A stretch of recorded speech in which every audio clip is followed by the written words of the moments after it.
చూడు, వేశ్యగా జీవించిన రాహాబును దేవుడు ప్రేమించాడు.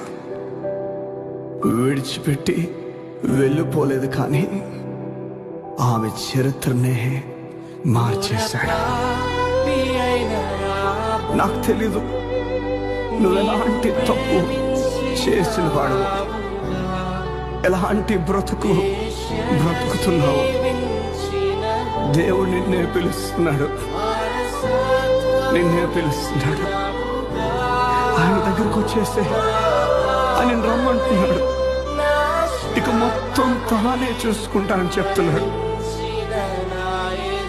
ఇక వచ్చేస్తావా?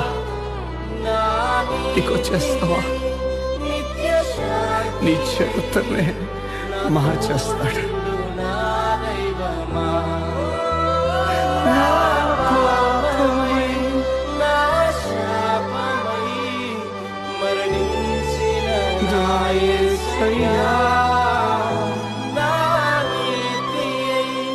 నిత్య శాంతి